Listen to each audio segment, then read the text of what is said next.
आप सभी को नमस्कार और इस पाठ्यक्रम में मैं आपका स्वागत करती हूँ। सबसे पहले मैं आपको अपना परिचय देना चाहूँगी। मेरा नाम डॉक्टर दीप्ति वर्मा है। मैं आपकी कोर्स कोऑर्डिनेटर हूँ और मैं छत्तीसगढ़ स्वामी विवेकानंद टेक्निकल यूनिवर्सिटी में सह प्राध्यापक हूँ। मेरे साथ श्री आदित्य तिवारी इस कोर्स में कोऑर्डिनेटर के रूप में काम करेंगे। आज हम आपको प्रचालन तंत्र ऑपरेटिंग सिस्टम का परिचय के बारे में बताने जा रहे हैं। हमारे पाठ्यक्रम का शीर्षक है fundamentals of operating system. Operating system एक सॉफ्टवेयर प्रोग्राम है जो कंप्यूटर हार्डवेयर और सॉफ्टवेयर संसाधनों का प्रबंधन करता है और कंप्यूटर प्रोग्राम के लिए सामान्य सेवाएं प्रदान करता है। ऑपरेटिंग सिस्टम हार्डवेयर और सॉफ्टवेयर के बीच मध्यस्थ के रूप में काम करता है, जिसमें दोनों को एक साथ संवाद करने और कार्य करने की अनुमति मिलती है। यह कंप्यूटर के साथ इंटरैक्ट करने के लिए एक यूज़र इंटरफेस प्रदान करता है और मेमोरी आवंटन, प्रक्रिया प्रबंधन, फाइल प्रबंधन और डिवाइस प्रबंधन जैसे कार्यों का प्रबंधन करता है। एक ऑपरेटिंग सिस्टम का प्राथमिक लक्ष्य उपयोगकर्ताओं और अनुप्रयोगों के लिए एक स्थिर, कुशल और सुरक्षित कंप्यूटिंग वातावरण प्रदान करना है। जैसा कि आप चित्र में देख सकते हैं, ऑपरेटिंग सिस्टम का कार्य हार्डवेयर, अनुप्रयोग सॉफ्टवेयर एवं उपयोगकर्ता के बीच मध्यस्थता प्रदान करना है। ऑपरेटिंग सिस्टम के उद्देश्य। ऑपरेटिंग सिस्टम क्या है और किस तरह कंप्यूटर इसकी वजह से काम करता है।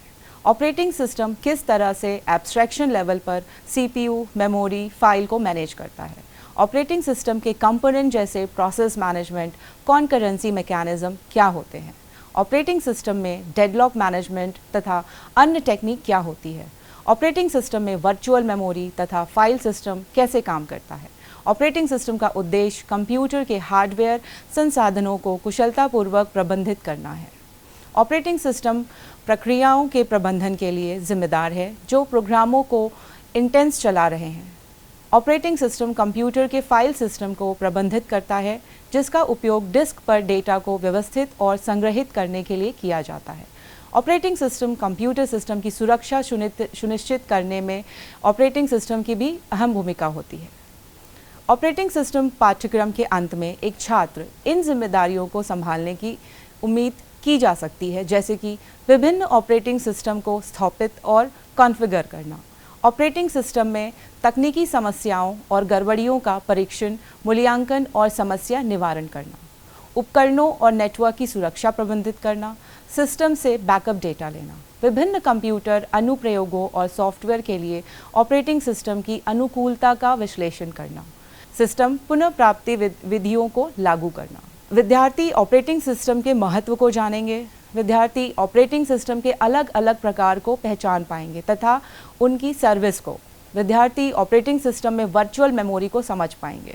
मैं आदित्य तिवारी, इस कोर्स का कोऑर्डिनेटर। अब मैं आपको अध्ययन विषय वस्तु के बारे में बताना चाहूँगा।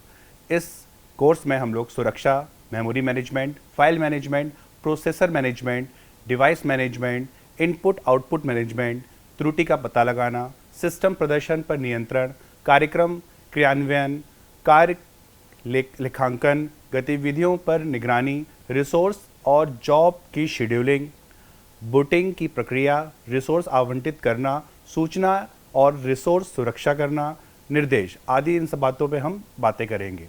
साथ ही साथ पाठ्यक्रम पूर्व परीक्षाएं के इच्छित श्रोतागण, कंप्यूटर ने इनपुट आउटपुट डिवाइस क्या होता है, विंडो कंप्यूटर का गाइड इस्तेमाल कैसे करते हैं, विंडो कंप्यूटर को बंद तथा चालू किस तरह करते हैं, विंडो कंप्यूटर में सॉफ्टवेयर किस तरह इंस्टॉल करते हैं, विंडो कंप्यूटर में प्रोग्राम या ऐप किस तरह रन करते हैं, विंडो कंप्यूटर में कमांड प्रॉम्प्ट किस तरह चलता है, कमांड प्रॉम्प्ट के कुछ महत्वपूर्ण कमांड कैसे कार्य करते हैं, पाठ्यक्रम पूर्व परीक्षाएं कंप्यूटर और सॉफ्टवेयर का बुनियादी ज्ञान आदि, इस विषयों में हम चर्चा करेंगे। इस पाठ्यक्रम में 40 मॉड्यूल हैं और ये 5 इकाइयों में विभाजित है। ये 4 क्रेडिट का कोर्स है और इस कोर्स की अवधि 12 सप्ताह है। ये कोर्स मुख्य रूप से 10वीं 12वीं उत्तीर्ण और ITI छात्रों के लिए बनाया गया है। मूल्यांकन पद्धति। अंतिम परीक्षा जो छात्र पाठ्यक्रम के अंत में देंगे, मुख्य परीक्षा पाठ्यक्रम के दौरान पढ़ाए गए सभी विषयों को कवर करेगी और 100 अंकों की होगी। ये विषय व्यापक होने की संभावना है और ये छात्रों के पाठ्यक्रम सामग्री के ज्ञान और समझ का परीक्षण करेगी। परीक्षा के सफल समापन पर छात्र को दिशा निर्देश के अनुसार पाठ्यक्रम में भागीदारी और सफल समापन की घोषणा करते हुए एक प्रमाण पत्र प्रदान किया जाएगा। अब आपसे मुलाकात कोर्स के दौरान होगी। धन्यवाद।